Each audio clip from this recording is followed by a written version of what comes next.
After a mediocre wildcard weekend from a football perspective, we are set for what should be a delightful divisional round, we hope, coming up on Saturday and Sunday this week. What we're going to do today is break down the games both on Saturday and Sunday, let you know our favorite options from a DFS perspective, and get you set for what will hopefully be a better weekend of football. Welcome on into the Heat Check Fantasy Podcast, powered by numberFire. That's right here on the FanDuel Podcast Network and numberFire.com. My name is Jim Sonis. I am a senior writer and analyst for numberFire.com. Joined here, as always, by Brandon Gadula. He is the managing editor of numberFire.com. Brandon, divisional round coming in hot this weekend. Some really fun games scheduled. How you doing today?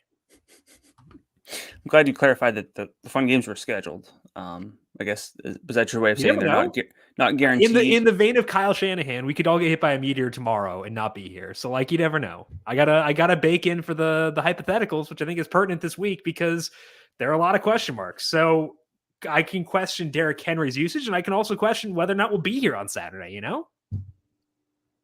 I mean, yeah, I wasn't ready for an existential crisis at 10 a.m. on Thursday, but it's not existential; it's a fact. Well, what is consciousness? Who could say? Accurate.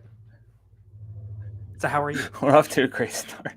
Again, like I said, I wasn't ready for this, but let's just focus on football. It'll make my brain not think about like meteors and comets and stuff. But yeah, we got some good ones scheduled. I think Sunday is going to be my preferred day, but there's also kind of a feeling that Saturday's games might actually be more enjoyable just because it could get a little bit, they could kind of go either way. I kind of have some, I don't think there are any clear favorites on Sunday either, but, sometimes the games that I'm least expecting to be, close and fun kind of can get a little bit messy and be a little bit fun, a little chaotic. So the four games this weekend, my numbers have three of them as being what my numbers would expect to be a spread of less than a point. It thinks they'll all be very, very competitive. I am excited for that. I think that it should be a fun weekend of football and a lot of question marks and a lot of situations to discuss. And we'll break those down, our thoughts on them, and how to account for the question marks on this slate in just 1 second. But first, if you're listening on Sunday and you want to skip ahead to the Sunday only portion of the podcast, check out the episode description over on numberFire, Spotify, Apple, whatever it may be. There'll be a timestamp in there that says when the Sunday only discussion begins. So go there, check out the description, jump ahead to the Sunday only portion, and hopefully Saturday went well for you. Also, football fans, we got a couple of big contests up this weekend over on FanDuel.com for the Saturday only slate. You can play for $200,000. It is a $5 entry in the $1 million Saturday Million. $5 entry, you can turn that into $200,000 for Saturday. For Sunday, even a bigger contest. Also a $5 entry with $500,000 going to first place. There is also a longest touchdown bonus. So a lot of good stuff over at FanDuel.com. Eligibility restrictions apply. Download the FanDuel app or go to FanDuel.com for more details. All right, let's dive in here. Starting off with the Saturday only slate, we'll filter in discussion too about the full 4-game slate because similar to last week, although it's not the quote unquote main slate over on FanDuel, the 4-game slate offerings are still pretty good. So I'm fine filtering in discussion of both of these options. Saturday is the Bengals at Titans. Right now, the Titans are 3.5-point favorites. Total is 47 there. Total is also 47 for the night game to the Packers and the 49ers. Right now, the Packers are 6-point favorites. Injuries for Saturday. Derrick Henry was cleared for contact this week. He is expected to be activated from injured reserve by the Titans. Unsure what the workload will be. We'll discuss that in just 1 second. Jimmy Garoppolo now dealing with a shoulder injury in addition to his thumb injury. He was limited in practice on Tuesday, upgraded to full on Wednesday. It sounds like it's actually kind of a concern, so, we'll talk about that. Nick Bosa did not practice on Tuesday due to the concussion he suffered in the wild card round. For the Packers, Marquez Valdez-Scantling got in a limited session on Tuesday after hurting his back in Week 18, but then he was downgraded out on Wednesday, or did not practice on Wednesday. That's a concern. Randall Cobb was also designated to return from his from injured reserve. May be activated for Saturday, which would be his first game since week 12. So potentially no MVS, potentially with Randall Cobb. Jimmy Garoppolo up in the air, and we also have this Derrick Henry discussion. So me, Brandon, I think the first decision we make on this slate is what do you do with Derrick Henry? So I want to start there. Looking at the Saturday-only slate, where are you at on Derrick Henry at $9,000 if we assume he's activated for Saturday? Yeah, I mean, I think if we assume that he's activated, we're assuming that he has a substantial workload, or at the very least, a ton of goal line work, which kind of makes the concerns about Derrick Henry a little bit less because this isn't like a Clyde Edwards-Helaire coming back, and we saw Jerick McKinnon have a workload. And then we're guessing at who's going to have the goal line work. If Derrick Henry's active, he's going to get the ball inside the 10. We know that. He might not be as productive, between the 20s, but, overall, the touchdown upside is still there. And it doesn't take a whole lot on a 2-game slate to be relevant. I know the salary's high, and that's going to restrict what you can do elsewhere. But, these 2-game slates, even the 4-game slate, it comes down a lot to like game theory, opportunity cost. And if you say, hey, you know what? I could play Devontae Adams or Deebo Samuel or Derrick Henry, and I'm gonna play the angle that 49ers Packers game is just going to be a little bit lower scoring.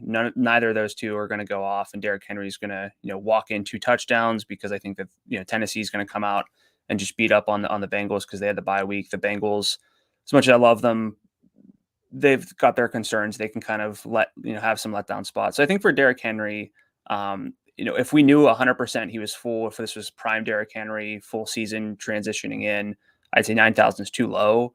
Right now, I think the 9,000 salary is fair because I have a really hard time assuming that Derrick Henry won't score unless the Titans are just awful. Yeah, and I think the salary assumes that he's not full because if he were full, he would not be 9,000. I think he'd be 95, 97, somewhere in that range, most likely, from a salary perspective. So if we look at what Derrick Henry did pre-injury versus other guys, let's just say for the full 4-game slate, he had 136 yards per game in his 8 games before his injury, 48% red zone share, 27 carries, 2.5 targets per game. It's an amazing workload. Nobody else in their most relevant sample, outside of depending on how you view Jerick McKinnon, I'm just going to toss him out.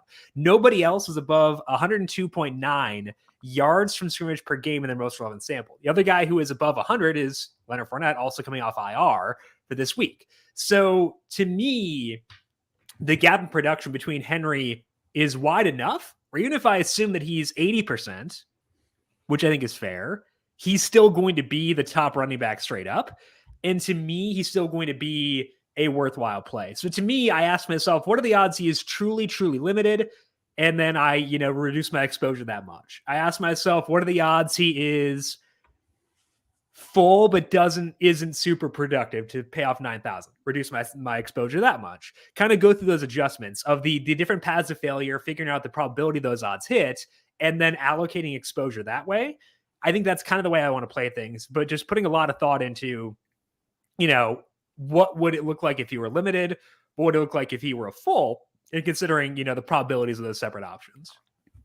Yeah, and I mean, Cincinnati's not a run defense we have to worry about too much. So even Derrick Henry not full, I think that it's the 9,000 salary is high. It's going to cause you to get a little bit different at other positions. It's going to be hard to play him with stud receivers, but I think it's a fair salary. Like you said, it does adjust for the fact that he's not 100%.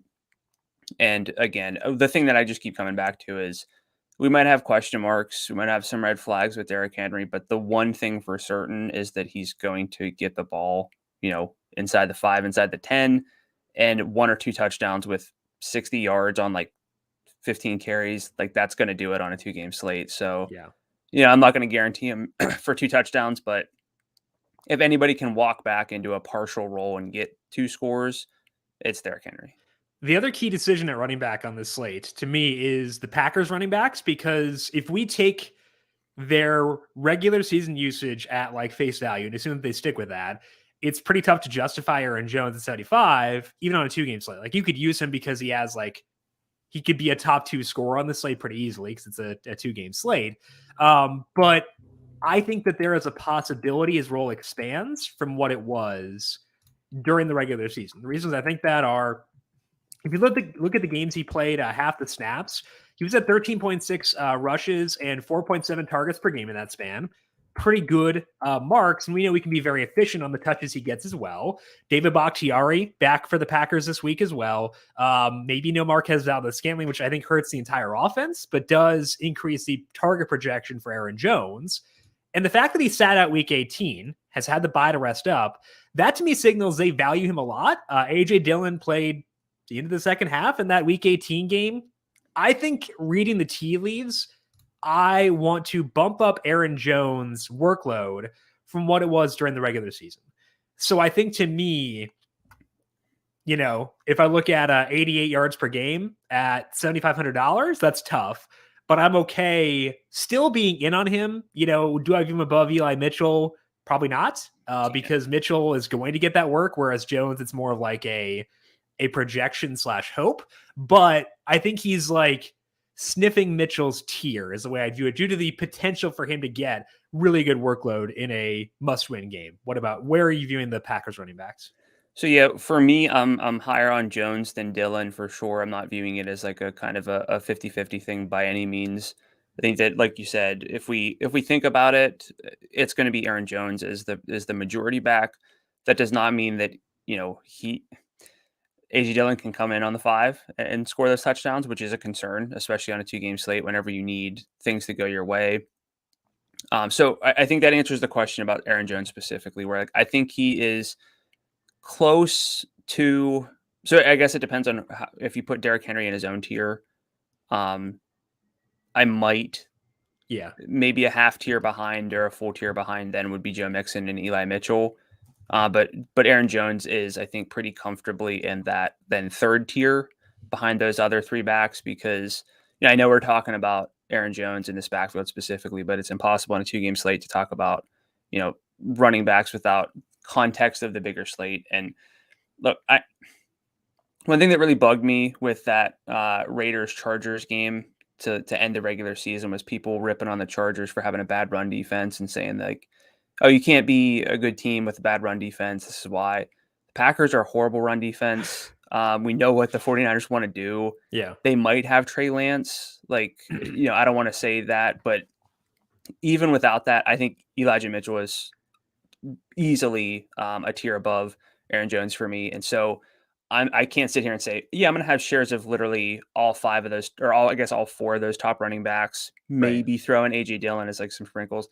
I'm probably going to be more likely that I just don't have any Aaron Jones, and I just focus on Henry, Mixon, and Mitchell across my Saturday slate lineups. So you play differently than I do. Where you fewer lineups. You're more concentrated and stuff like that. I play enough where I will get to Aaron Jones for sure. I think that the way I want to do things here, though, with running back compared to the rest of the slate is I think I want to limit myself to 2 running backs per lineup, because I have concerns around all these guys. Mitchell doesn't get a lot of passing game work. That's a concern. Mixon, he's very good, but also we just saw that he isn't a lock to pull through even when he gets good usage last week. So to me, I want to, if I just use 2 running backs per lineup and use a receiver in the flex for every lineup, I'm naturally going to limit my exposure to the running backs. And I think that that's what I want to do for this specific 2-game slate to keep things in check there. So I'm still going to have Aaron Jones, still going to have, Joe Mixon, but I think to me, I'm ranking them considering salary. I think that Eli Mitchell actually isn't Derrick Henry's tier personally. I think that it's Mitchell 1, Henry 2, Mixon 3, Jones 4. But I think I'll be relatively flat in it'll be a sliding scale there, but it's not going to be as drastic of an exposure difference at running back as I typically have. I will say pretty easily, I'm going to take a stand on Eli Mitchell for this week, because the matchup is we know what San Francisco wants to do. I'm not saying that they won't play from behind, but they did, give Dak Prescott a lot of problems. I won't comment on the talent gap between Aaron Rodgers and Dak Prescott, but Dak Prescott's definitely not, just some bottom rung passer or anything. So it's more than just a guy. Very much so. Yes. So this game for me projects to stay close enough throughout that San Francisco can keep the ball on the ground as much as they want to for the most part. And so if you give me 3/4 even of Eli Mitchell getting carries against this run defense that doesn't really, this defense is just not really primed to stop the run. I think Mitchell's the number 1 overall. And for me, then, yeah, Henry's the number 2, followed by Mixon and then Aaron Jones. Okay, so let's talk about quarterback here. And I think one of the key things to keep in mind is we don't know the status of Marquez Valdez-Scantling yet, because that would actually impact how I view Aaron Rodgers, because otherwise it's Rodgers by a decent margin. Looking at the Packers with MVS this year, Rodgers specifically, you can isolate by passer. So no Jordan Love in here. Rodgers with MVS is at 0.22 EPA per dropback, according to Next Gen Stats. He's at 0.17 without MVS. His CPOE is 4.9%. So completion percentage over expectation is 4.9%. It's 1.9 without MVS. Success rate goes down 4 percentage points too. So I think that actually does matter if MVS can't go, in the sense that it does down, like they just have less speed. If it's Lazard, Cobb, and Devontae out there at the same time, it would not make Rodgers not be the number 1 quarterback. I still have him number 1, but it would increase my willingness to go with Joe Burrow over Rodgers, in a larger chunk of lineups. I think the interesting thing would be if Trey Lance starts, because his salary is $6,200. I don't think that's the most likely scenario. I think that Jimmy Garoppolo will start, but I think it's at least worth discussing what we do if Lance were to go. So to me, Rodgers is 1.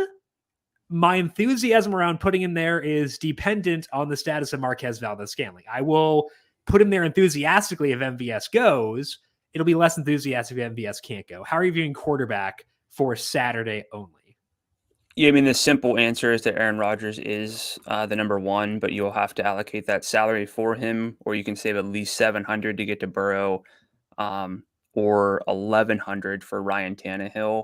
I know we're not the biggest Tannehill guys generally, but I think whenever you factor in the particular situation that Tannehill's in, kind of getting that bye against the team that has really had 2 tough games back to back, that had that game last week that didn't really go according to plan. I think that they should have probably had a better game than they did. For me, I think Tannehill is still in the conversation. I will say Joe Burrow has been pretty matchup dependent. The Titans are a pretty solid pass defense. They're not an outlier good pass defense, but even against top 10 pass defenses, Joe Burrow's been pretty solid.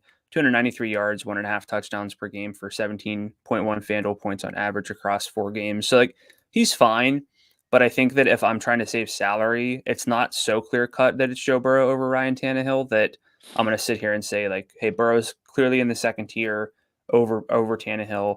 I think Tannehill stacked with AJ Brown is very much in play to try to get a little bit different. And on a 2-game slate, anytime you can get different without being careless. I'm not saying play Jimmy Garoppolo. That's not what I'm saying. But Ryan Tannehill's not, he's closer to Joe Burrow than he is to Jimmy Garoppolo. Right. And the concern with Tannehill is always upside. And if you give me a 13-game slate, the odds that 1 out of 26 quarterbacks goes for 30 points is very high. If you give me a 4-game slate or a 2-game slate with 4 quarterbacks, the odds that one of them goes for 30 points is a lot lower. There are non-zero odds that none of them get to 20, in which case upside is less of a concern. So Tannehill is more in play as a result of that than he typically would be. I agree with your thoughts on that. Where would you be on Trey Lance if he were to start this game for the 49ers?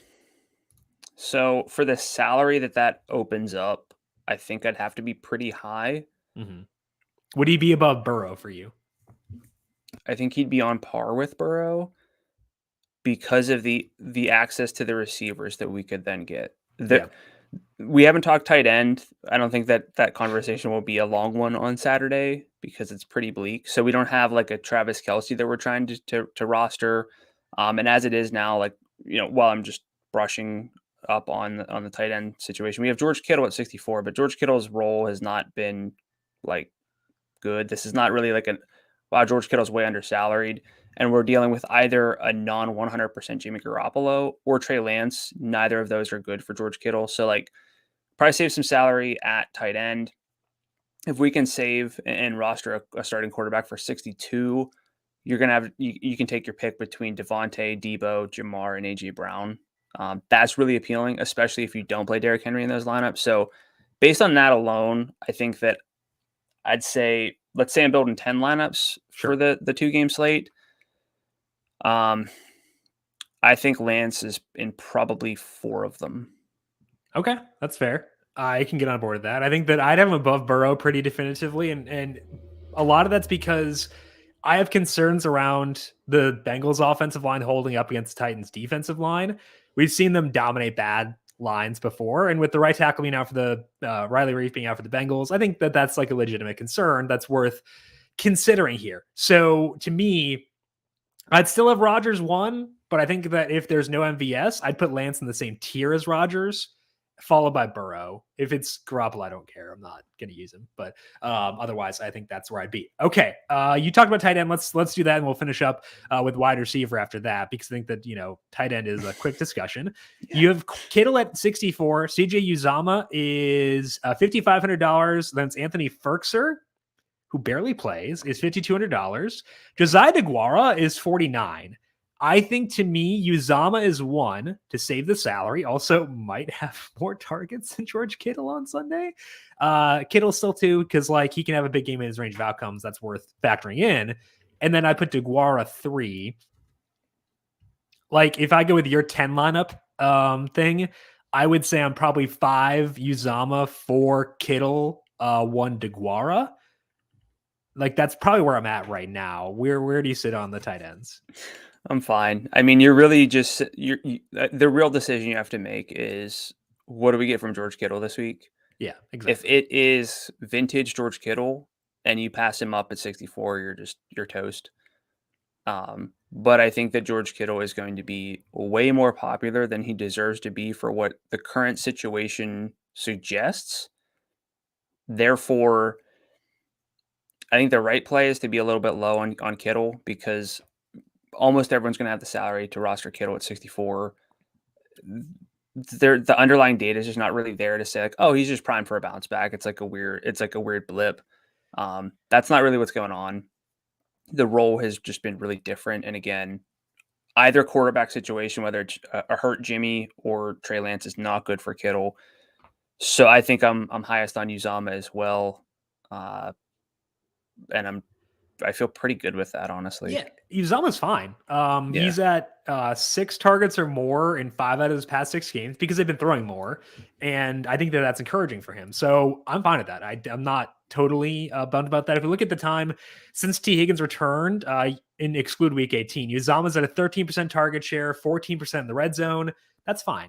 As far as Kittle goes, I think the most relevant talking point here is looping in all the 49ers. If we look at the games since Kittle returned, with Deebo Samuel and Eli Mitchell both being active, Kittle's at 38 yards per game. Brandon Ayuk is at 79. Deebo is at 100. And Eli Mitchell's at 106.3. Mitchell has 26% of the red zone work, whereas Deebo's at 29%. Ayuk has 1 red zone chance that entire time, which is a concern. Kittle's at an 11% red zone share. So I think Mitchell and Deebo are in the same tier. I would say Ayuk's in his own tier, and then Kittle's in his own tier. That's where I'm at with the San Francisco guys. We talked about Mitchell, we talked about Kittle. How do you view Deebo and Ayuk relative to the other receivers on this Saturday slate? Yeah, so anyone who's listened to the show knows I have a hard time with Deebo, because he's really hard to project, because his role is not very typical. Just outside the parameters of what I can comprehend, I guess. He's second in the league in yards per route run, and second in the league in rushing yards over expectation per carry, if you exclude quarterbacks. Stupid. Wild. Absolutely wild. But yeah, I mean, the conversation of, hey, Trey Lance lets you roster Deebo. Is that really a stack you want? What are you thinking with Deebo if it's Trey Lance? Do you think he'll just get enough rushes that it doesn't matter, and a sprinkle of targets? So I actually don't worry as much about the targets personally, because this is a little narrative-y, but Trey Lance from Minnesota, the motherland, went to school at I know they play in a dome at North Dakota State, but hey, he's from Minnesota. He went to college in North Dakota. He's one of us. # one of us. He'll be fine in the cold. So he'll be fine at Lambeau. All right. Yeah, exactly. But also in that Houston game, wait. I love that the narrative is now he'll be fine, but fine for Trey Lance is just not throwing the ball anyway. No. In that game against Houston, I was just about to say this. You jabroni? Okay. In that game against Houston, they had a 50% early down first half pass rate. Whoa. That's the exact same number it is with Jimmy Garoppolo. Like, I think that like you lower the pass expectation. You don't nuke it completely. And like Deebo's going to get rushing attempts still. He's going to get some targets. Going to get some yards. I still think that Deebo is fine. Yeah, I'm not saying any of this to talk myself out of or anyone out of Deebo. It's a matter of how heavy you would go at Deebo, with Trey Lance. I will say that their non-garbage time pass rate, so that when their pre-snap win probability was between 20 and 80%, the past 2 games with Jimmy and Eli Mitchell back, 43.9%. I mean, he has a destroyed thumb. Why would you throw at Jimmy? And again, it's the Packers whose weakness on defense is stopping the run. I'm not saying that I don't want to play Deebo because Deebo is going to get creative targets and a lot of carries. But if we send that out to like the George Kittle conversation, there's not going to be a whole lot of passing volume if this game goes according to plan for the 49ers. So I think that this is the way I view it.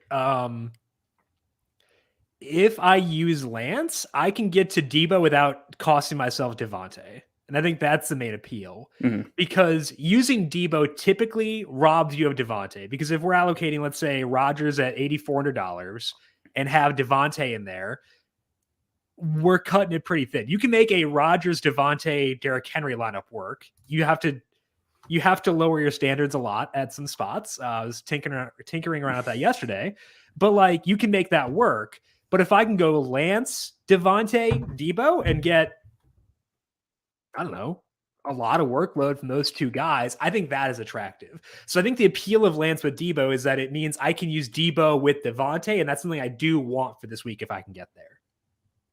Yeah, I am gonna have, if I do that, I'm gonna have Trey Lance, Deebo plus Eli Mitchell, which I gotta just be all right with. But I think you I'm fine get with that. Every yard they get. It's gonna be great. Now, that's true. That's true. Because Deebo and Eli and Lance will get all the rushing. Correct. And Lance will really, Ayuk will get his maybe Kyle Juszczyk will get a touchdown. Brandon Ayuk rushing. Juwan Jennings 2 touchdowns. No, Juwan Jennings passing touchdown to George Kittle. Or Kittle passing to Jennings. I don't know. Whoever's the better thrower there. That'll happen. But I think that there is appeal in having all 3 of those guys. Yeah, for sure. I could even consider a full 4-man stack with Lance, Mitchell, Samuel, and Ayuk in those spots where I say, look, Cincinnati, Tennessee is just going to be, they're going to run the clock out. It's going to be pretty low scoring. I know these totals are identical at 47. But that doesn't mean they're each going to score 47 points. You say, you pull a gym, you tell yourself a story, you say, it is, Cincinnati, Tennessee, not going to have a whole lot of fantasy points. I can get value with Ayuk and Trey Lance. Deebo's going to do his thing. Mitchell's going to get his 20 plus carries. That's honestly not the worst play. Yeah. I'm more into Ayuk if Jimmy plays. He's kind of the one guy who I would say gets influenced most by the quarterback decision. But like even the game where their Lance played against Houston, Ayuk at that time a season high in yards at 94. He reset that the next week to Jimmy, but like I think that's a positive thing. Also, Jimmy's from Illinois, so like he's not going to be. He'll be fine in the cold too. But I think that Trey Lance is from Minnesota and will secretly crush at Lambeau is my favorite narrative. Maybe that's actually what's going on. Maybe Jimmy's fine, but they want to unleash Trey Lance. He probably grew up a Vikings fan. Probably hates the Packers. I think it's a Trey Lance revenge game. Secret, low key Trey Lance revenge game. Also, North Dakota State's colors very similar to Green Bay's. It's a little bit of a comfortable colors narrative, comfortable uniforms narrative. I don't know. We got a couple narratives in Trey Lance's favor this week. I think like the latitude narrative is whichever starting quarterback is from the higher latitude in the playoffs. Probably it's Lance. Lance is from like Moorhead, I'm pretty sure.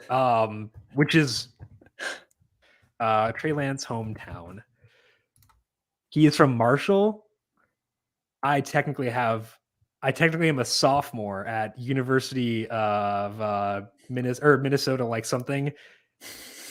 I got credits in high school, which did not transfer to where I went to college. So I could we can go to Marshall. We can hang out there. I'll go to school at Trey Lance. Anyway, the rest of the receivers. Talked about Deebo. Talked about Ayuk. What is you with the rest of the receiver slate for Saturday? Yeah, I mean, Devontae's a clear cut above everyone else. I have him 33% likely to lead receivers on the Saturday slate in FanDuel points. 37% likely to get over 20. That's pretty nice. So, I mean, that's not a like a bold take, but It's only realistically, 87, so I actually think like it's fair to note that though. what? Wait, sorry, you said Devontae, right? Yeah. Yeah, he's only $8,700, so I think it's fair to note how good his upside Oh yeah, is. yeah. Okay. Yeah. Well, I didn't know what you meant because I was No, gonna yeah. say, you can kind of just say, hey, would I rather play Derrick Henry or Devontae? Full slate, super healthy Derrick Henry. I'd say Henry because we'll have more value at receiver. Devontae's ability to kind of bust open the slate is as high as Derrick Henry's, who's not like without Henry being 100%. So I think that that's a fair conversation. And I And agree with so, you, by the way. yeah. So like, Yeah. I think realistically, Devontae, like I think Eli Mitchell is the best play at salary across all positions on the slate. Devontae might be number two. I have one more I'll propose, but you can talk through the rest of the receivers first. I Is agree it that they're in the T top 3. Higgins? Maybe. It's probably, yeah, that makes sense at 64. No, there's another guy who's up there too. AJ It's not Brown? just T. What? No, I'm not telling you. I'm not spoiling Is it. Go. it?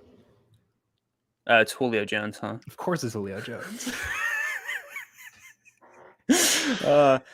So yeah, I mean, I think Devontae's in a great spot, and then Deebo, AJ Brown, Jamar Chase. It's almost like a take your pick, and that comes down to like what games you're stacking more. That's kind of a cold take to have, but I think that it's I project it out close enough that I really think it comes down to like which quarterbacks are you using, what's your narrative for this particular lineup.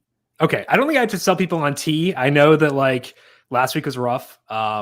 It was very painful for me because I had a lot of T.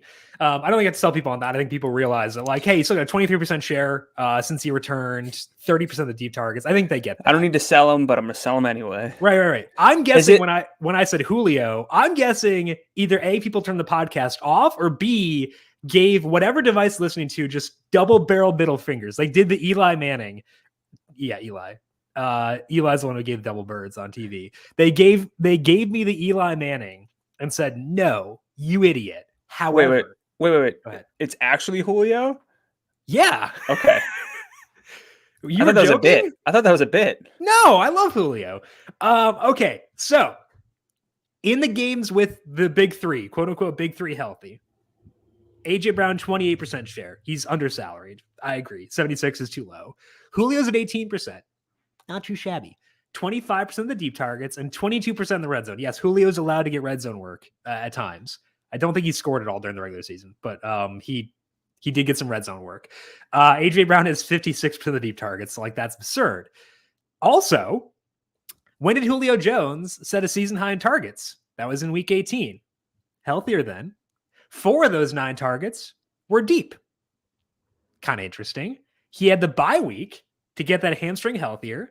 He is $5,600 facing off against the Bengals. We'll be allocating a lot of resources stopping a very, very, very, very, very good AJ Brown and Derrick Henry. I think Julio Jones at $5,600 helps unlock a lot. I'm into it. I'm very in on Julio. It's gonna hurt, and I'm gonna regret it by game starts at 4:30. So 4:37, I think, is the disappointment zone for Julio.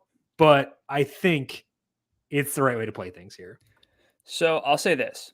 A lot of, well, I won't say a lot because it's kind of straw man, but there's enough of a sentiment that it only takes one play or like one touchdown for a value receiver to be relevant in DFS. On a main slate, that's not the case. You need more than that. On a 2-game slate, even a 4-game slate at a salary that low, give him 6-7 targets, a touchdown, 75 or your 85 yards. Like that's a pretty big game, I know, but I think you sold me. Okay. I did not sell One-Eyed Jack on YouTube. They said when he limps off after a 7-yard catch in the first quarter, that's the 437 zone One-Eyed Jack. I agree. Like, that's definitely within the range of outcomes. So, like, you want to, like, so I keep, like, just a little behind the curtain here. I hand build, and I, like, put the names in an Excel spreadsheet so I can track exposures as I go and kind of see the combinations by eye. I will have a close eye on my Julio Jones allocation because I got to make sure I don't go too heavy. But other guys in that range from a salary perspective, so Tyler Boyd, Brandon Ayuk, they're fine. No objections to them. I think that's totally okay. You can sell me on those guys for sure. He's below Allen Lazard. Fine. I get Lazard. But then you get to Marquez Valdez-Scantling is hurt. Randall Cobb coming off IR. Nick Westbrook-Akina. Juwan Jennings. Like, I know Julio always gets hurt. I know he's not been good this year. I have not used Julio since like week 3. I will use him here, and I think that it's wise to do so. So in the name that I keep coming back to that I actually assumed you were talking about down here was Allen Lazard. If you look at games with him without Marquez Valdez-Scantling, he's got a 13% target share, which isn't good. Thought that came earlier in the season, but yeah, it did. So it came weeks 4 to 7 is when MVS is out, and Lazard, it feels like he gained Rodgers' trust more so down the stretch, but that also came with Randall Cobb out, and Cobb is back, and like Cobb overlaps more with Lazard than Lazard overlaps with MVS. So I would assume that their 3 receiver set would be MVS, Lazard, and Cobb, and Lazard would probably be out there in 2 receiver sets too. But not having MVS is a little scary still. You said their 3 receiver set would be. Sorry, Devontae. I took out Devontae. Devontae, Lazard, Cobb. 2 receiver set would be Devontae and Lazard. Yes. Thank you. Okay. I just no, it was a good ask for clarification there. But yeah, I mean, week 16, MVS didn't play. Lazard had 5 targets, which was 15%. 2 red zone, 1 deep. Like, again, it's fine. It's not substantially better than Julio Jones, as you pointed out, his recent workload. So, well, I don't think Lazard's ever had as many targets this year as Julio did in week 18. Let me check that. Okay, Lazard's max this year is 7. Julio had 9 in that game. And like Lazard's not a downfield guy. Game early. Yeah, but he had 9 in week 18. Sorry, my bad. Misunderstood the point. My bad. Sorry. I back off. I give up. Okay. Priority plays for the Saturday slate. When it all boils down to it, who are you viewing as quote unquote priorities for Saturday? Absolutely Eli Mitchell. Yes. Devontae. Are there any others that I guess like Jamar Chase and AJ Brown? So I guess realistically it's the receivers who I consider as like. I think Mitchell's the only receiver who I view as like a priority. I will use Henry. Running back. I will use Henry a decent amount, but not sure priority is the right label for him. I would say Devontae is number 2 priority. Then we get to like T and Julio relative to salary. I think that they are in that discussion too. Any AJ Dillon for you at 61? Well, like it's in the range of outcomes for the Packers to just trounce. I don't think it's very likely because I think the 49ers are going to be competitive here. But like, hey, I mean, stuff happens. So, but do you think it takes a drubbing for AJ Dillon to have a role? Is that how far you are with Aaron Jones? No, you're probably right. So, like, again, like 50 yards and a touchdown at 61 on a 2-game slate. Yeah, on like nobody. I think it's reasonable. I might be more likely to play Aaron Jones or AJ Dillon than Aaron Jones. I'm definitely not there, but for salary, like because I'm going to play Eli so much. Yeah. I don't know. He's probably like a 10%er type guy. I don't know. Yeah, I try not to do that too 30. Much. Yeah. No, I mean, that's the right way to play things. That's not how I don't play. Do as I say, not as I do. Hey, one of everyone. Yeah, exactly. 10% less. Come on. Yeah. So I think the overall takeaway for me is I want to prioritize Eli Mitchell and Devontae Adams. Mm-hmm. I want to go receiver in the flex in order to naturally reduce my exposure to the running backs, play things like that. Any final thoughts for you on the Saturday slate? I guess like technically CJ Uzama might be a priority play, Yeah. like by default. So let's talk about the Sunday only slate because things a lot less grim there at tight end. The Sunday only slate starts off with the Rams at the Buccaneers. The Buccaneers are 3-point favorites there. Total is 48.5, I believe, in that game. Yeah, 48.5. The second game is the Bills of the Chiefs. Total there is 54.5. Chiefs are 1.5-point favorites there. Injuries here. Leonard Fournette was practicing for the Buccaneers on Wednesday. Said he'll play on Instagram, I believe, this week. He did practice last week too, and he's still questionable, but it sounds like it's encouraging for Fournette. Rashad Perriman, Cyril Grayson, and Ronald Jones did not practice on Wednesday. And then also center Ryan Jensen and right tackle Tristan Wirfs both missed practice. Those are both like kind of all pro level type dudes along the offensive line. Pretty noteworthy there. On the Rams side, left tackle Andrew Whitworth didn't practice due to a knee issue on Wednesday. Sounds like he will not practice throughout this week, but could still play on Sunday. For the Chiefs, Tyreek Hill and Clyde Edwards-Helaire were both full participants on Wednesday. Darrell Williams did not practice due to his toe injury. So the Sunday slate is very similar to Saturday, where I have question marks for a lot of running backs. How much do the Bucs use Lenny if he comes back? Do we see Cam Akers' role continue to get even better? What do the Chiefs do? I think that, and then Devin Singletary is still a deity, but like that's kind of the one sure thing on this slate. How are you viewing the running backs here? We can go team by team if you want, or however you want to handle that. Running backs, I mean, it's Singletary is like. Where is he relative to Mitchell for you on the 4-game slate? I think behind Mitchell, but only barely. I've got him above Mitchell. Devin double tutty. I still worry about.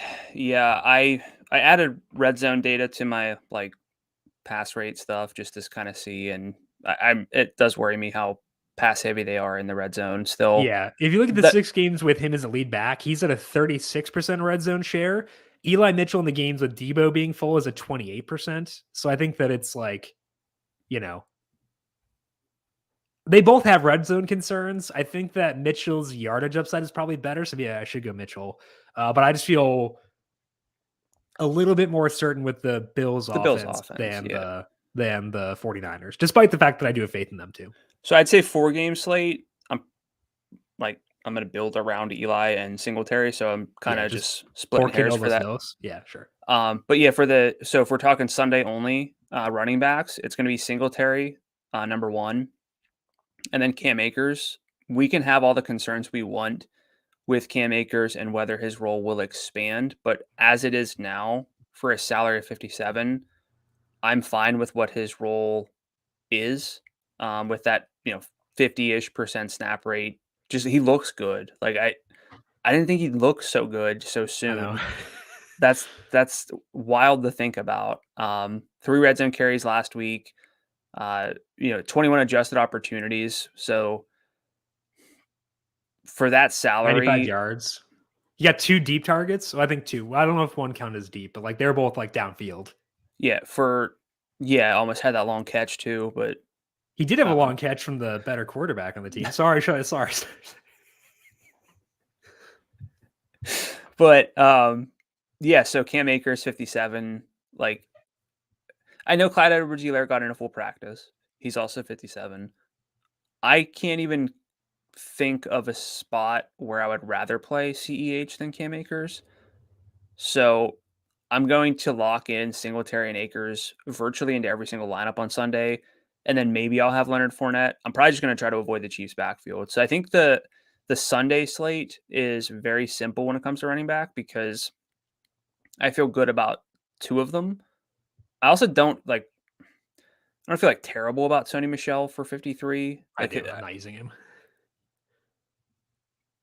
42% snap rate. Two but it's probably going to go down. Probably, yes. But if it doesn't, it's viable. But again, point remains, Singletary Akers, I might lock into every lineup for the 2-game slate. Yeah.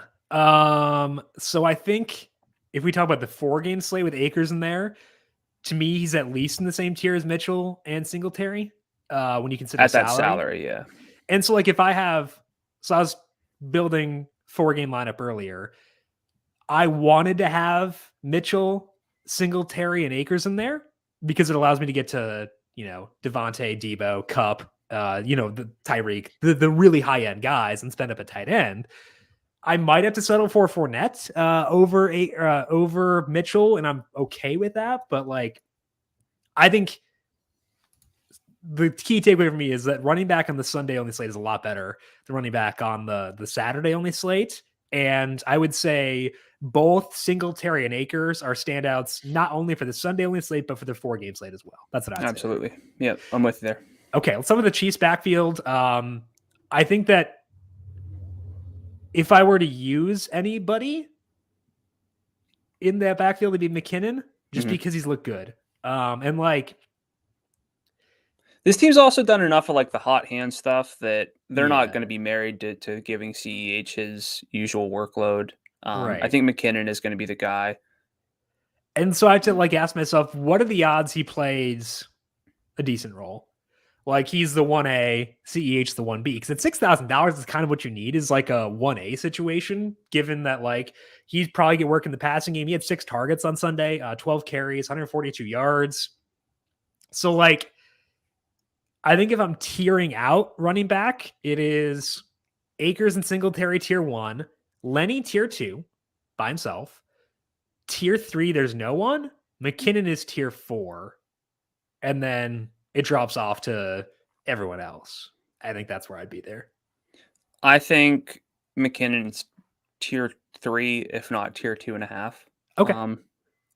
He played 79% of the snaps, 24 adjusted opportunities with those 6 targets, 12 carries.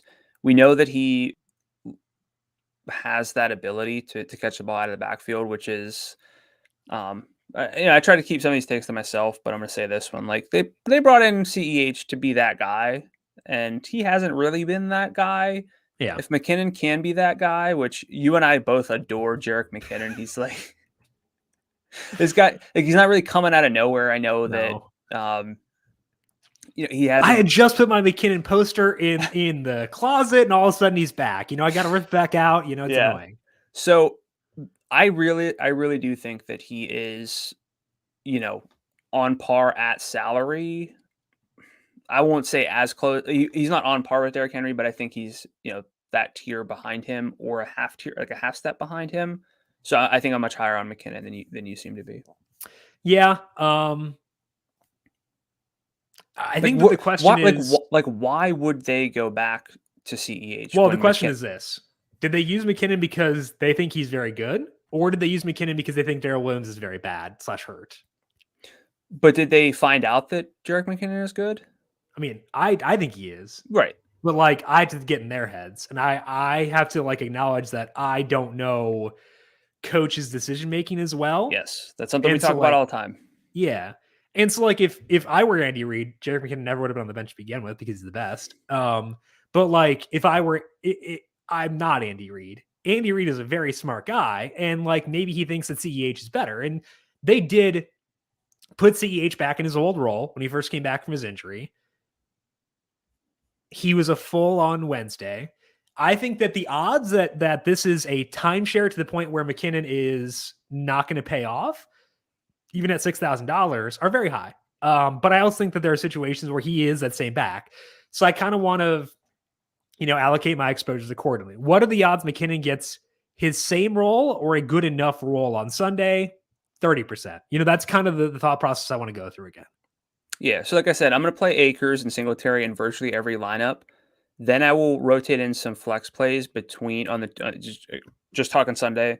Yeah. I'll play some Lenny in the flex. Not that I'm, I got to make sure the times work out, but just for simplicity's sake. Right. Yeah. Fournette, McKinnon will be rotated into the flex. They're not going to be, locked in plays. So again, that just kind of speaks to where I am with those guys. But it does include McKinnon. Probably doesn't include CEH. I would be more nervous about CEH than I would be with McKinnon. I don't think I'll use CEH. I don't, because like even when he had his good role, he wasn't really doing a whole lot with it. So that's like, yeah, is it going to burn me for not using him? Probably not. It could burn me for not using McKinnon. That's the way I view that. As far as Lenny goes, I thought he'd play last week. So that was kind of a bummer. And like that does impact how I view him here. Because if he had come back when he was first eligible to come off IR, I would have felt very good about him. The fact that he needed an additional week to me is a tiny bit concerning.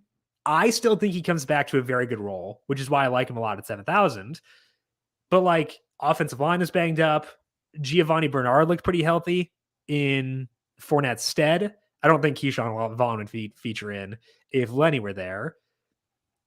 So I think that like I take Fournette where I'd usually view him, because usually I'd view him in the same tier as I'd probably have number one above Singletary and Akers if it weren't for the fact that he sat last week. The fact that he sat means I do put him a tier below, but I do still want to be in on him a pretty decent amount, because I think that like the odds he gets his rollback are a lot higher than CEH. I'd phrase it that way. And he can do a lot with the work he gets. So that's where I'm at with him. What are your thoughts on Lenny here?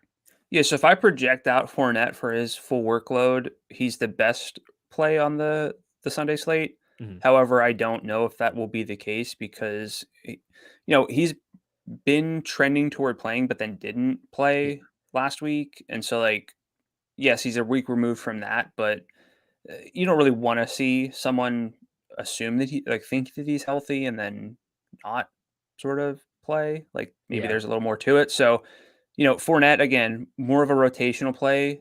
But if this was full Leonard Fournette, he played last week, 7,000. Don't even care what he produced last week. I would say he's the number one on the slate. Where do you view Fournette in the hierarchy of the 4-game slate? So we're putting in Henry, Mixon, Jones, Mitchell, et cetera, et cetera. Where does he slot in there for you? I think for me, he's going to be behind Mitchell, behind Akers, behind Singletary. Okay, agreed. He might be fourth then. Maybe I'd say fifth behind Henry. Him and Henry are fighting for that fourth, fifth on the slot. On the 4-game slate. I have ostensibly more value at like receiver, but I also have studs at tight end that I would rather get to. So Henry might be a harder sell on the 4-game slate, because we have like more stud receivers and Kelce. Right, because you add in Mike Evans, Tyreek Hill, Cooper Kupp, Gabriel Davis. More priorities to get to. But like Kelce and Gronk. Yeah. So I agree. Josh Allen and Mahomes. Yeah. So let's talk about that. Let's talk about quarterback here. For the Sunday slate. How are you ranking things here, and where do you view them relative to Rodgers if we filter in Saturday as well? Okay. Ranking them for Sunday only is in order of salary. Allen, Mahomes, Brady, Stafford. If I went tiers, I'd say Allen tier 1, Mahomes tier 2, Brady, Stafford probably tier 3. I know we had this conversation before the show that you think Tom Brady is the best play on. I've backed off that. Okay. Okay. I thought maybe that's where this was going. I thought more about it. No, I think the Wirfs and Jensen thing does concern me. But especially from you. I'm bristling at the idea of Mahomes being a tier below Allen. I think that like he's below Allen because Allen is again turned into Lamar Jackson from a rushing perspective. Like he's running it. Let's see here, 8.8 times per game the past 6 games with 68 rushing yards per game. And I think that it is the most relevant sample because that was that Bucs game where it became clear they needed to win to make the playoffs, not just like, win the division. They ran him a lot. That's why I had the same number for Singletary his past 6 games. So you're getting 6.8 points from rushing yardage alone, not factoring in touchdowns. That's why I put Josh Allen 1. But we also have seen Mahomes run a bit more in these higher leverage games. They're at home. He's been amazing since their bye, even with the fact that they have been a bit more conservative in terms of like chucking it deep. So I think that it's Allen and Mahomes in the same tier. I still put Allen 1, but I think they're in the same tier. Mahomes hasn't been that good against top 10 defenses. The Bills are a pretty legitimate defense. My data has Mahomes at 226 yards per game in, against these top 10 defenses, playing well below expectation. I think that it's pretty clearly for me, Allen. Trying to pull up my numbers here and fight Okay. with you. Where is he? Mahomes against top 10 pass defenses at 0.23 passing at expected points per dropback, right? No, sorry. Top 10 he's at 0.04. Sorry, just kidding. Ah, idiot. Josh Allen against top 10 defenses 0.21. Okay, fair enough. That's just what it comes down to for me. That's all. The reason I liked Brady initially, before pumping the brakes a bit, and I still like him, is A, salary. That's good. B, easy to stack because you go Evans. Just, Evans or Gronk or both. C, my numbers have them projected to be, both teams in this game projected to be like very good in terms of efficiency. I think this is going to be very competitive. The pace in this game is superb. It's the team ranked second in pace versus the team ranked fourth in pace based on Football Outsiders numbers. I think the over hits, and I think that leads to Brady, although I'm hesitant to actually bet the over because I'm concerned by the offensive line stuff. So that's the one thing hanging me up with Brady. But I think that even with that considered, I might still go Brady 3 for the 4-game slate, even above Rodgers. I could see that, but to consider him above Allen and Mahomes, I'm not quite there. Pro Football Focus has their offensive line matchup chart across the 8 teams playing this week. They have the second worst expected and that pass factors blocking. in injuries. So that's good. Yeah. So that's what gets me off of Brady to the point that, I think all 4 Sunday quarterbacks are in play to different degrees. I just think that Brady is a big step behind the Josh Allen and Patrick Mahomes. I get the point with Brady. He has historically been hard to stack. That's now easier because of the absences. I love Gronk this week. Love Mike Evans. But I don't know if Brady, compared to 2 guys who can run the ball and throw for 5 touchdowns as well, match up with just Brady, whose path to upside is throwing for 4 or 5 touchdowns and really having that Chiefs-Bills game kind of tank. And the good thing too is it should be easy to get to Allen because our running backs are lower salaried. So that means that it's easier to get to, those guys. Yeah. Okay, let's go to wide receiver. We have Cooper Kupp, Mike Evans, Tyreek Hill, and then it drops off. How are you viewing receiver on this slate? I love Cooper Kupp this week at that salary. I think that people will get a little bit of Cooper Kupp fatigue potentially. He's had 7 targets in 3 straight games. That's not very good for Cooper Kupp. It's very good for most receivers, if not like all other receivers. But over the past 4 games with Tyler Higbee back, and Higbee's been a real part of this offense since his return, Kupp still at a 28% target share with 96 yards per game, 96% route rate. I really don't want to go away from Cooper Kupp. I view him clearly above Tyreek and Mike Evans and Stephon Diggs. I know that is reflected in the salary, but I'm kind of hoping that people don't play as much Cooper Kupp as they probably should because he's just been sort of okay. In recent weeks, the volume has been down. The market share is still extremely high. And whenever I made a note here, whenever these 2 teams played week 3, Robert Woods is still there. The Rams had a 71% non-garbage time pass rate, and the Bucs were at 70%. We saw just a ton of passes here. This game was, 14-7 at halftime. Like, that works for just expecting points here. I think that there's a lot of passing, and I think that Cooper Kupp is a very clear priority, and that helps a lot with having Cam Akers, and I have no issues playing Cam Akers with Cooper Kupp in the same lineup. I had the under in that game. I was pretty excited when it was 14-7 at halftime, and then it devolved, got bad. So Kupp, he's at 7-7 and 7 targets the past 3 games. Obviously, that's underwhelming.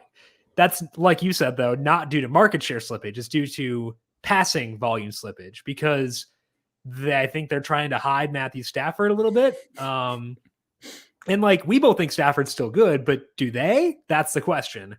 And I think we've seen an increased rush rate as a result. However, that's not the way you would attack things here versus the Bucks. So that's why I agree with you, where I very much want to buy in on a Cooper Kupp bounce back and be high on him here. I have a hard time deciding how I view him compared to Evans and Hill, though, just because their salaries are a lot lower and their teams are less scared of their quarterbacks. I'll phrase it that way. Sure. So I actually think Evans and Hill might be a hair higher, but it is a hair versus like being definitive on those two. I won't fight you on that at all because we, like I said, we have Josh Allen that we want to prioritize, or at least I want to prioritize. And if not, it's Patrick Mahomes for their salaries are close enough that it's difficult. And then at tight end, which we haven't gotten to, but it's on slates this small, it's hard to talk about one position without the other. We have Travis Kelce at 82, Rob Gronkowski at 71, Dawson Knox at 65. I'm not going to go to Dawson Knox really at 65. But we have Kelce and Gronk who are slate changers. Knox can be as well, but really he overperformed a lot last week on his workload. But then we also have Tyler Higbee who can save his salary. So again, I'm fine playing Tyler Higbee with Cooper Kupp if that's what it requires. But Kupp with Allen and Kelce, it gets a little bit tricky. It does. And you're getting narrow with who you can really play. But, maybe that's a lineup where you say, hey, I'm not going to play Devin Singletary. I'm going to play Jarek and Cam Akers, and that's going to open up some extra salary, and I see where it goes from there. Maybe, you also don't play Kelce and Gronk, and then you play some other stud receivers. Like, you can still get a little bit creative even with Cooper Kupp in your lineup. Yeah, so if I want to go Josh Allen with Akers, Singletary, and Fournette, I have a choice. I can either go with Cooper Kupp or I can go with Mike Evans and Tyreek Hill. Kind of tough to not go with the two guys there. So it's not an aversion to Kupp. It's a situation where I just like Evans and Hill a lot, and their offenses a lot, and I want to account for that. Yes, but straight up in a vacuum, like if I'm building lineups, I'm going to say the same thing. I just don't want that to lead to not playing Cooper Kupp because it's a lot easier to play Mike Evans and Tyreek Hill. Yeah, for sure. Kupp is very good. I think he's in a good spot this week. Okay, let's talk about tight end quick, then we'll get to value receivers. I think Higbee actually is pretty in play this week. He's $5,400. He is my arch nemesis because I used him a lot earlier on this year, and he refused to do anything with it. But in the games he's played with Odell since the bye, he's at a 19% target share, 10% deep and 13% in the red zones. Like the high leverage work hasn't been there, but a 19% target share for $5,400 in a spot where they may throw more, pretty hard for me to say no to that. So I actually think I'll have a decent amount of Higbee. I want to make sure I'm not going too hard because I don't want to deprive myself of Gronk and Kelce. Mm-hmm. But I do think Higbee's a pretty good play, especially if it allows me to go with Tyreek and Evans in the same lineup, which I would like to do. So that's kind of where I'm at with Higbee. What about you? Yeah, I like Higbee. I've been warming up to him now that it makes sense to, unlike, some of the calls we've had.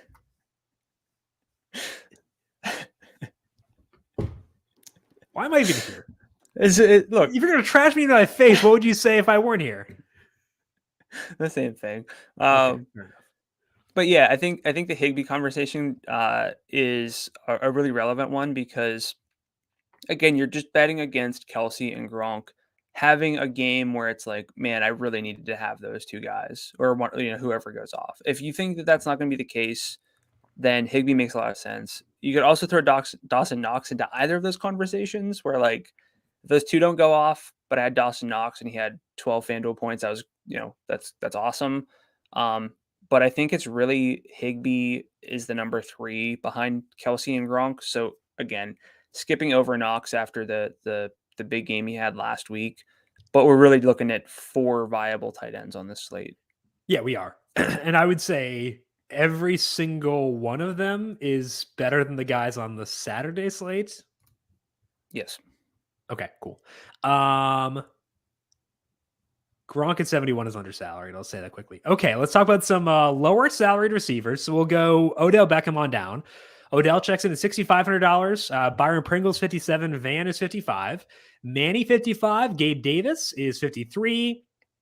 And then we get some stuff. But also Isaiah McKenzie is $4,800. Tyler Johnson, who Tom Brady shockingly did not have cut from the team, is $5,000. Brashad Perriman, 51. What is your view of the value at wide receiver?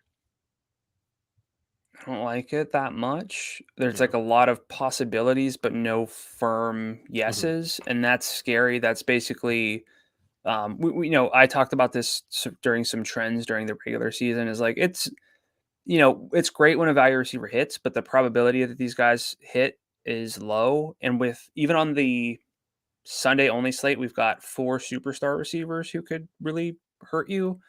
So if you end up playing 2 value receivers and just one of the studs in like the majority of your lineups, and that's like kind of your base, it's risky.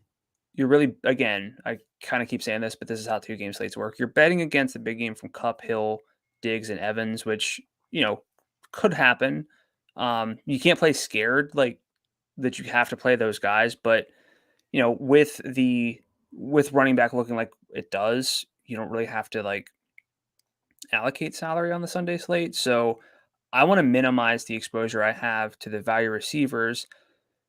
So, and again, I keep doing this, but like it's impossible to talk about one position without the others in the context of slates this small. So I think that I would rather play in a flex Jerick McKinnon over any of the 6,000 or below receivers. He's above Pringle. I think the question is, do I put him above the Bills guys? And the Bills guys is left vague intentionally because they have 3 guys you could consider. So, and that's the hardest part. Right, for sure. But like, okay, so let's look at the first 3 quarters on Saturday against the Patriots because that game's a blowout. You don't have to do this for a playoff game, but congrats, Patriots. Anyway, in the first 3 quarters, Gabe Davis' snap rate was 78%, Diggs 71%. Manny 51, Isaiah McKenzie 40, Cole Dustley was at 33%. We can cross him off. If we look at the route rate in the first 3 quarters, Diggs 86%, Manny 68%, Davis 59, McKenzie 50 or 46. So, couple takeaways there. A, it seems like Davis was out there because he's a very good run blocker some of the times. Mm-hmm. I'm okay with that because it means he'll be on the field more, and I'm comfortable with that. So, to me, if I'm ranking those guys, I go Gabe 1, Gabe the Babe, back. McKenzie 2? Over Sanders with that strong route rate? I know. It might be stupid. I mean, McKenzie's 48. Stupid. Like that's why. Reasonable. So like I was talking about like, hey, you can jam in Josh Allen with Tyreek and Mike Evans. That's the cost. It's like the Thanos thing, What did it cost? Isaiah McKenzie. I mean, he's your guy. You're a mega Bills fan. You're always telling me about Isaiah McKenzie's red zone workload. Grinding Bills tape. Actually, I was tweeting about this yesterday with Chris Allen. He was talking about like Randall Cobb's role when he comes back, and he commented to like Isaiah McKenzie. So I was looking into it, and Isaiah McKenzie's snap rate increases like 12 percentage points in the red zone because they like his speed. So you're joking, I know, because you're needling me because I'm not a huge Bills guy, but kind of hit on a correct point in the process. So my thing with the Bills receivers and just having so many options is that I honestly would consider, if I build a lineup that I loved by having value receivers, I might, again, maybe say I'm playing 10 lineups, which is I think a reasonable number for like a lot of people, and $2 lineups, something like that. I might build a lineup with Manny in there and then duplicate that and sub in Davis, duplicate that, sub in McKenzie. I know I'd be wasting some salary, but like you're gonna have to waste some salary on slates this small. It's how it works. But that way, like that way you're not saying, hey, the whole lineup hit, but I guessed wrong and on which Bills receiver it was. I think that's really viable. I think it's viable on a lot of slates, like bigger slates, even especially with this team specifically. But on a Sunday slate, even a 4-game slate, I might consider doing that, especially in Allen stacks. Yeah, I'm into it. I think that's a very good idea for this weekend. Definitely not opposed to that by any means. Okay, priority plays for Sunday. Who are you labeling as such here? Allen. Okay.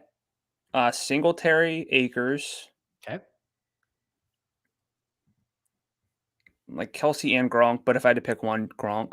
just because it's more realistic that I can roster him. And then honestly, the 3 stud receivers, Kupp, Hill, and Evans. So I have think Akers that and they're sorry. No, I think they're like good enough where again, I don't really am not interested in too much value at receiver. I think the priorities to me are Akers and Singletary, and then Evans and Hill. That's fair. I think that's where I settle in. Like I can be talked into. That's more realistic for me too. Yeah. I should have just kept it to those guys. I mean, like I'm fine with Allen, fine with Mahomes, obviously. I'm okay jumping down to Brady, though. I love Kelsey, love Gronk, but I'm fine jumping down to Higbee. Like Kupp, but I'm okay settling for those guys. I think that's kind of the way I'm viewing it. So I think the first guys I put in would be Akers, Singletary, Evans, and Hill, and working out from there. I also think Bucks defense is kind of a priority. A little bit. $4,500. You know. Rams defense also works if you assume that the offensive line struggles with Aaron Donald facing off against a couple backups. That could be pretty gross too. Any final thoughts for you, whether it be for the Sunday only slate, the 4-game slate, divisional round weekend, anything else? Honestly, just try not to get, I know that there's going to be some fear of missing out. And like if you play lineups and you didn't have Dawson Knox last week and, kind of feels bad, man. Or if you had T. Higgins in every lineup. Yeah. But bad, man. If your goal is to, place really high in tournaments, you gotta cut out some of the rotational pieces, get a tight core, and whenever that hits, again, like I know the sub in the Bills receivers lineups might say I'm kind of wasting some lineups, but if you hit on 7 or 8 of your guys and that one doesn't hit, like that's a great lineup that you want to make sure you get the maximum potential out of. So in that specific instance, I think it makes sense. So basically what I'm getting at is try not to play everyone, really, really kind of make your list and go from there. Yeah. I would also say account for uncertainty, both in the good sense and the negative sense. Negative sense with like Derrick Henry, Leonard Fournette, in the good sense with Aaron Jones to an extent, Jerick McKinnon. Account for the range of outcomes, not in their like results, but in their usage. I think that's a key for this week too, is knowing where we could be wrong and stuff like that. That is all the time that we have here for today and for the divisional round of the playoffs. But do not worry, we'll be back here once again next week to get you set for the conference championships 2-game slate. To get that and to get all of our NBA, NHL, UFC, PGA podcasts right to your podcatcher, I don't know, whatever it's called, as they get posted. Make sure you subscribe to the numberFire Daily Fantasy Podcast feed wherever you get your podcasts. Brandon, if people have questions for you on Twitter, where can they find you there? I'm at Gadula13, GDULA13.